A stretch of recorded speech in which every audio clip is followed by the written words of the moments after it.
All right, so today we're going to be solving day 10 in Advent of Code. Today's challenge is that we get a map and we have to look for certain numbers. So the number 0 is a trailhead, which you can traverse to go to the top of a mountain, for example. So this is a height map, and the 9 is the highest point. So you want to find how many different mountains can you reach with the highest point 9. With a specific set of rules, and the rules being that you have to go one step at a time. So you can't go too steep of a line upwards. You have to go one step at a time. So there has to be a 0, 1, 2, 3, 4, 5, 6, 7, 8, and 9. So in this case, from the 0, you can reach two different mountains with 9s. So this one has a score of 2, which it says here. And the actual input will look more like this. It's just that this example is a bit simplified with dots or empty spaces so that we can see what's going on. In this case, this one has 4 because we can see that it starts at the 1 and it can reach this 9 and this 9. So there's 2 of them. This 9 is invalid because from 0 to 9, it's a direct step. It doesn't go gradually. And this 9 over here is also valid. And then if we go 3, 4, 5, 6, 7, 8, and 9, that's the fourth valid option. So from this trailhead, we can find 4 different peaks with the rules that we are constrained by. And we keep going and we get a bigger example. And this is how the input file looks like. So it's a very big file. And we have to find all the trailheads and count, okay, how many points does it have? So how many mountains can it reach? And then add all the totals. So if we have 9 trailheads in this example, then we take the score of all of them, the score being how many mountains we can reach from it, and then we add all of the scores together, and that is our answer. So to solve this, what we could implement is a depth-first search.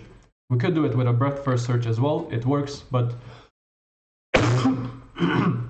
I will be using a depth-first search. So first of all, what's the difference? So if we have a tree with breadth-first search, what you will do is you will visit all the adjacent nodes directly. So you will visit 2, and then you will visit 3, and then each node that you just visited, you will visit its children, so to say, and you will visit them one by one. So you will visit this one, and this one, and then you will visit this one, and then you will visit this one, and then you will visit this one. So slowly you traverse down the tree, visiting everything as you go.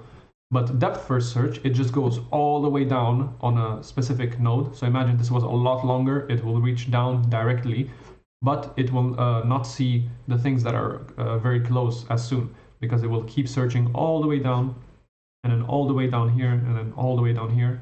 So breadth-first search is good when you know that something is close to the main node, and depth-first search is good if we want to find a specific thing that we know is kind of far away. So in our case, we know that we want to find 9s, so we just want to keep going deep, deep, deep, and to find the 9s. But the implementation with BFS would be the same, because we still have to check every valid option of traversal so that we don't miss any valid paths. So how we will implement this is with a stack. So a stack is first in, last out, and I will explain why we're going to use the stack in a second. First, I'm going to show a bit of the program. So we will open the file, we will read the map with this function, which we've used before as well. We will get a height map, which we will send to the calculate trailhead scores.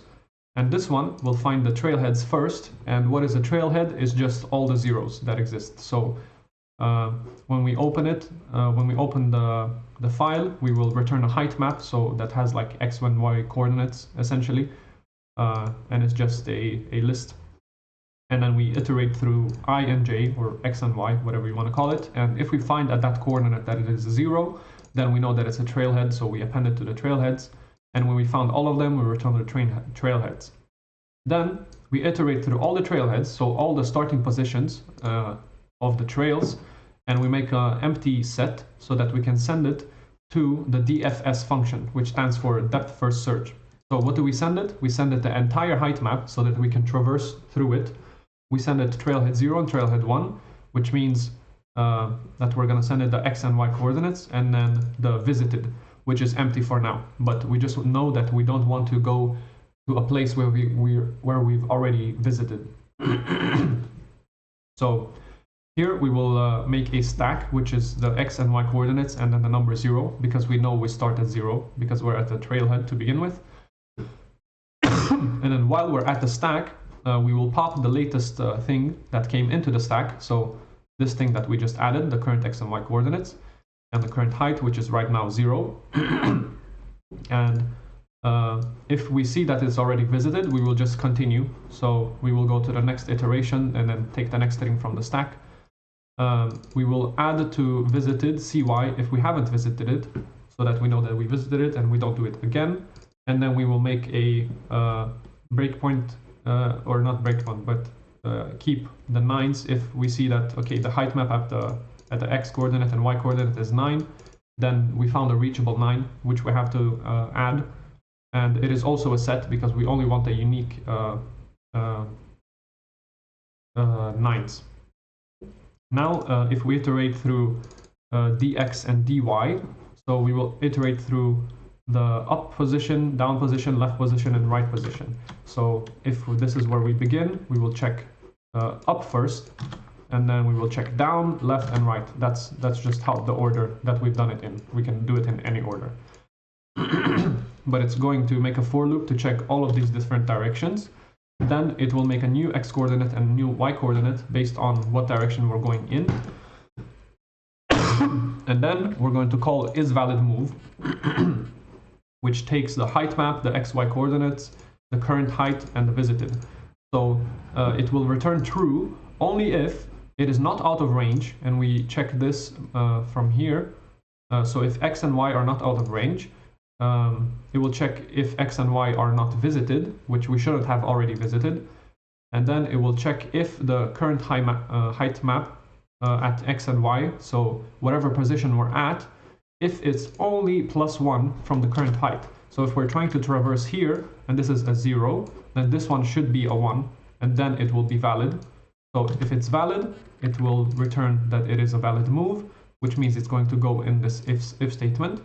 And we will just get the new height from the height map that where we're at, and we're going to append it to the stack together with the x and y coordinate. So if this is correct, then we will add the 1 to the stack here, and then we will keep going through the for loop until we iterate through it 4 times for all different directions. So let's say now we look at the right. This one is not valid for some reason. Let's say there's an 8 there.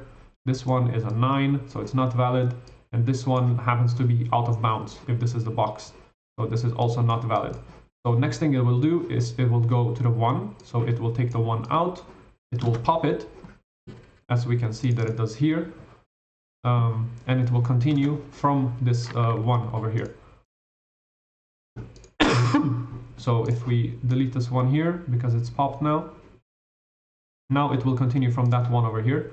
And then it continues. If it sees that this is valid, and then let's say that left here is also valid, then it will first add whatever it found here. So it will add this one here, and it will add the one from the left. So this is from the left, and this one is from the right. And then since this is a stack, the first in comes the last out. So we will take whatever's on the top. That's why it's good to imagine it as a cup. Whatever you add in is the first thing that you take out. So we remove this, and next time we want to take something out, we will take the right one out. But in conclusion, we're going to keep searching depth first. So we will see a huge tree with sort of just one big branch at first. And then once this is done traversing, so once it finds a 9, then it continues to the other branches. So this is depth first search. And this is how we can solve this problem. And once we've gone through everything here, and once we have all the reachable 9s, and since it's a set, we can just return the length of the reachable 9s, so that we know how many there are, and then we get a total score. That is basically the total score. We just want to know how many 9s we can reach. Then we give it the total score, and if we run it, we get 811, and that is what the answer is on part 1. And now for part 2, we will do something very similar. Open the file, of course, and then calculate the trailhead ratings, which will get the trailheads by just looking at the specific index and seeing if it's 0, and then returning all of them. We will iterate through all of the trailheads, and then the DFS function, instead is called now DFS count trails, and we keep searching and recursively calling the same function until we have reached a 9. So if we reached a 9, then okay, we return a 1 because it means that we have found a valid position. And it's also a 1 because we found a single 9. So we have to keep in mind that we're keeping track of the total trails. So it will keep recursively calling itself. It will make a for loop for every possible direction, so left, right, down, and up. It's up, down, left, and right. I think I wrote these ones wrong. And then it will get the new x coordinate, the new y coordinate, and it will check, okay, is it not out of bounds? Is it not visited? And is the height only +1? Then it means that it is valid. So it will go to call DFS count trails with the new x and y coordinates, and it will keep calling itself until it finds a 9 and it returns a 1, and then the total trails plus equals 1. So in this way, we also keep track of every different combination of ways that we get there. Because before, we only stored, when we found a 9, we stored it in reachable 9s. We did not care about the path that we took to get there, but in this case, we do care about it. And we want to add +1 to total trails if we found a unique path to get to a 9, because that is what part 2 entails. So it's the exact same problem, but if there are several ways to reach it, so this way from 0 to 9, we can reach it 3 different ways.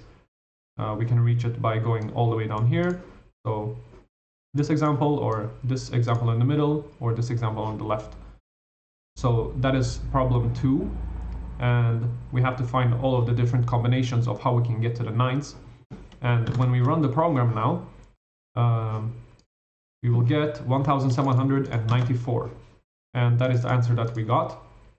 So it's also the total of all the trailheads scores, or ratings is what they call it now. So those were problem 1 and problem 2, or part 1 and part 2 from day 10. And now for time complexity, they're both exactly the same actually. Sure, part 2 might take a bit longer because we also store a bit more, but essentially to do DFS on all the trailheads, in worst case it will take n squared, and the space complexity is O of n, which is not too bad, and it's the same here. So the only difference is that we don't store sort of the path that we go down in DFS here, and in this one we do keep track and then we add to the total trails. So that's the only real difference. But this one still searches through all the iterations as well. It's just that we only care about when we find a unique 9. So that was Advent of Code Day 10. If you guys want to join the leaderboard, I will put the leaderboard code in the description. Let's see if I can find it. And yeah, thank you for watching. Happy holidays, and see you tomorrow.